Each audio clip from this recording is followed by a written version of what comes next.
Assalamualaikum warahmatullahi wabarakatuh. Perkenalkan, nama saya Prilia Triani. Saya mahasiswi dari Universitas Pendidikan Indonesia dari program studi pendidikan bahasa Jepang. Saya mempunyai NIM 2000176.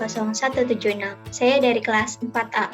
Pada kesempatan kali ini, saya akan mempresentasikan hasil laporan studi lapangan saya yang berjudul Manajemen Penyelenggaraan Pendidikan Pasca Pandemi di SDN Bojong Kaung Hilir. Yang pertama, bab 1 pendahuluan. 1.1 latar belakang. Sejak pandemi meningkat, sekolah-sekolah dari tingkat dasar hingga tingkat perguruan tinggi semuanya menerapkan pembelajaran jarak jauh atau sering disingkat dengan PJJ. Namun, ternyata pelaksanaan pembelajaran jarak jauh sendiri mendapat banyak kritikan, mengingat kesenjangan infrastruktur teknologi pendidikan dan variasi kemampuan akses pelajar Indonesia yang masih terbatas, sehingga pembelajaran daring sulit menjadi pilihan moda pembelajaran utama, yang dikatakan oleh Mulyana pada tahun 2020. Kini pandemi yang tengah hadir di masyarakat secara perlahan mulai menurun. Secerca harapan telah hadir dan mulai membangkitkan semangat masyarakat untuk kembali beraktivitas seperti sedia kala. Beberapa sekolah seperti SDN Bojong Kaung Hilir mulai beralih kepada pembelajaran tatap muka, walaupun masih belum bisa dilaksanakan secara full seperti sebelumnya. 1.2 tujuan. Tujuan diadakannya studi lapangan ini yang pertama mengetahui tentang perkembangan pembelajaran yang terjadi selama pandemi dan setelah pandemi. Yang kedua, mengetahui pengelolaan yang dilakukan oleh pihak sekolah untuk pembelajaran yang dilakukan selama pandemi maupun setelah pandemi. Yang ketiga, mengetahui hambatan-hambatan yang dilalui oleh pengajar maupun siswa dalam pembelajaran saat pandemi maupun setelah pandemi. Yang keempat, mengetahui cara evaluasi yang dilakukan oleh pengajar saat pandemi dan setelah pandemi.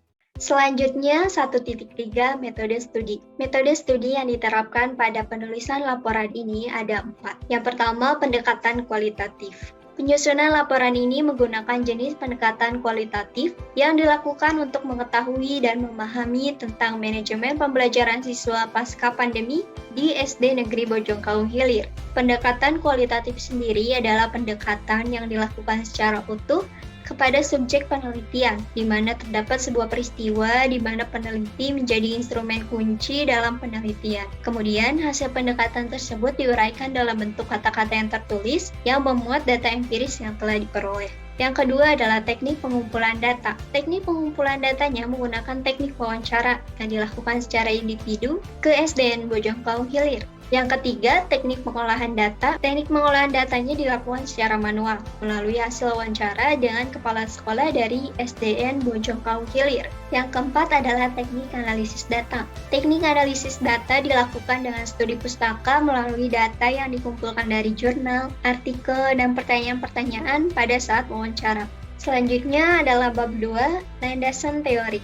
2.1 Pembelajaran jarak jauh atau PJJ. Pendidikan jarak jauh atau distance education adalah pendidikan formal berbasis lembaga di mana peserta didik dan instrukturnya atau di sini bisa dikatakan guru berada di lokasi terpisah sehingga memerlukan sistem telekomunikasi interaktif untuk menghubungkan keduanya dan berbagai sumber daya yang diperlukan di dalamnya. Pembelajaran elektronik atau e-learning atau pembelajaran daring atau online merupakan bagian dari pendidikan jarak jauh yang secara khusus menggabungkan teknologi elektronika dan teknologi berbasis internet seperti yang dikatakan oleh Simonson tahun 2006. Sehubungan dengan adanya pandemi COVID-19, Kemendikbud menerbitkan Keputusan Menteri Pendidikan dan Kebudayaan Republik Indonesia Nomor 719/P/2020 tentang pedoman pelaksanaan kurikulum pada satuan pendidikan dalam kondisi khusus. Di antara pedoman tersebut salah satunya adalah kurikulum nasional dengan kompetensi inti dan dasar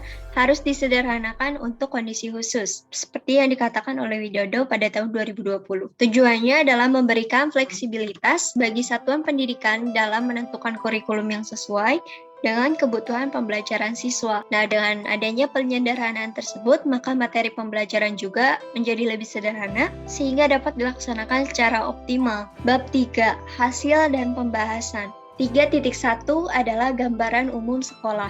SD Negeri Bojongkaung Hilir adalah salah satu satuan pendidikan di jenjang sekolah dasar yang terletak di Kampung Bojongkaung, Girijaya, Kecamatan Nagrak, Kabupaten Sukabumi, Provinsi Jawa Barat, dengan kode pos 43356. SD Negeri Bojongkaung Hilir ini telah berakreditasi A. Kurikulum yang digunakan adalah kurikulum sekolah dasar 2013.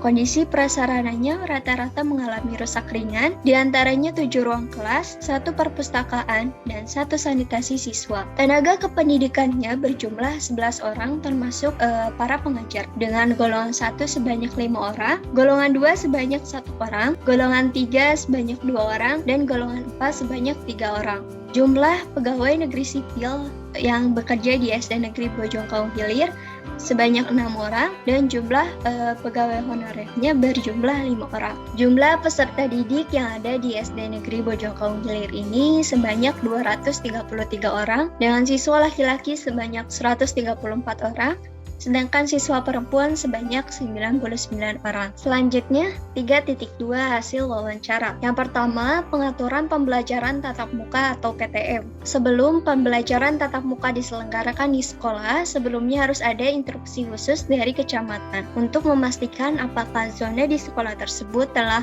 menurun dan dirasa aman untuk menyelenggarakan pembelajaran tatap muka.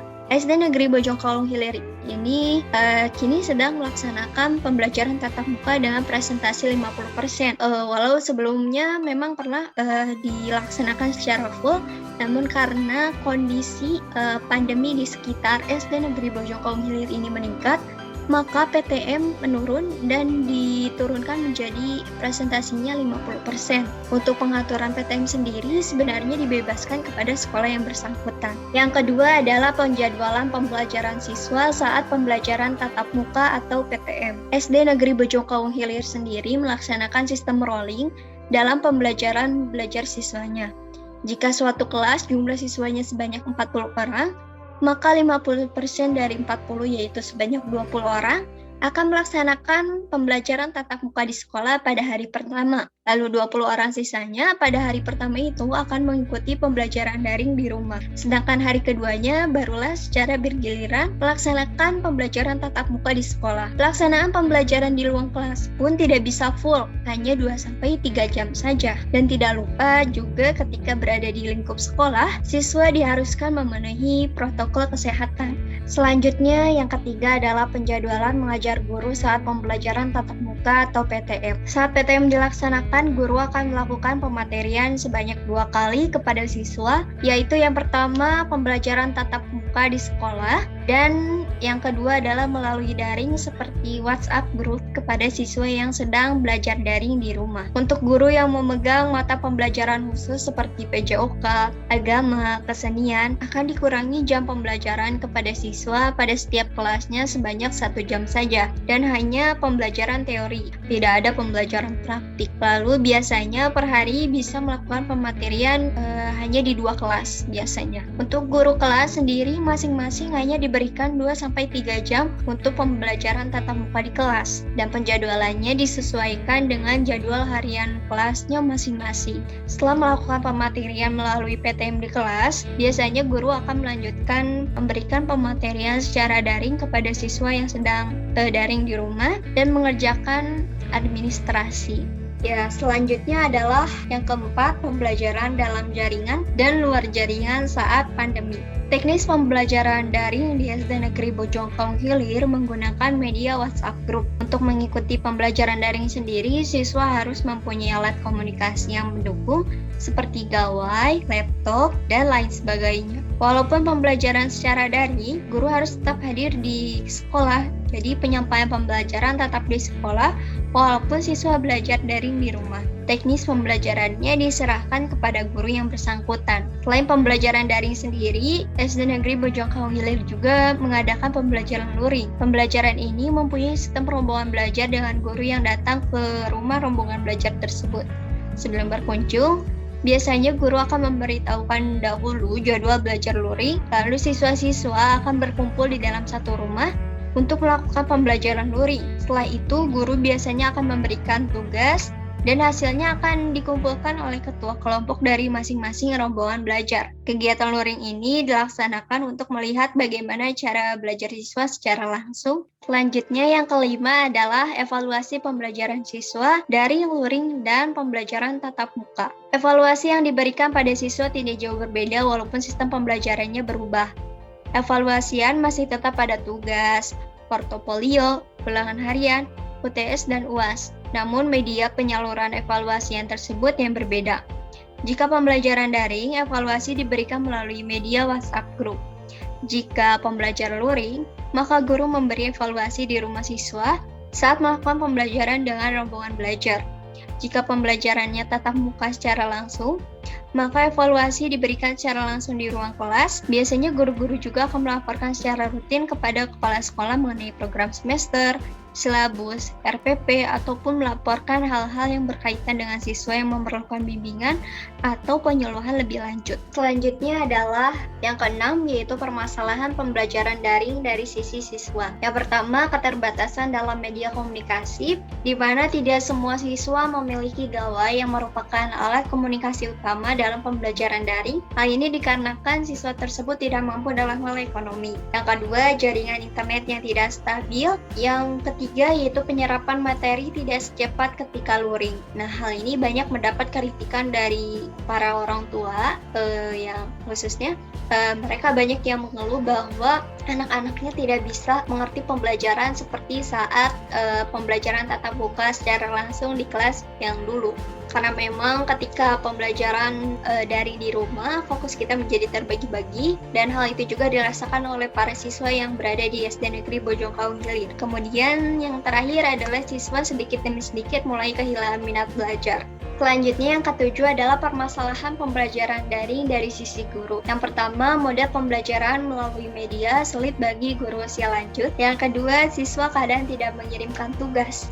Kemudian yang ketiga, materi yang disampaikan terbatas. Dan yang keempat, tidak bisa menilai langsung seberapa jauh pembelajaran dicapai oleh siswa. Dan selanjutnya adalah bab keempat, yaitu kesimpulan. Kesimpulannya adalah sistem pembelajaran yang diterapkan di SD Negeri Bojongkaung Hilir sendiri telah mengalami perubahan beberapa kali dikarenakan kasus pandemi yang selalu naik turun, yaitu pembelajaran jarak jauh atau daring, kemudian diselingi dengan luring, PTM terbatas, dan PTM full. Penjadwalan belajar siswa sendiri saat daring biasanya mengikuti jadwal harian seperti yang biasanya, dan pelaksanaannya menggunakan WhatsApp Group. Namun terkadang guru juga melakukan pembelajaran luring dengan sistem rombongan belajar di rumah siswa. Penjadwalan belajar siswa saat PTM terbatas menggunakan sistem rolling dan persentase 50% dari jumlah siswa per kelasnya. Sedangkan penjadwalan siswa saat PTM full seperti penjadwalan harian biasanya. Untuk penjadwalan mengajar guru saat daring, tetap harus pergi ke sekolah untuk memberikan pematerian kepada siswa yang belajar daring di rumah. Untuk penjadwalan mengajar guru saat PTM terbatas, dipangkas waktunya hanya 2 jam pelajaran saja. Untuk evaluasi sebenarnya tetap sama, yaitu tugas,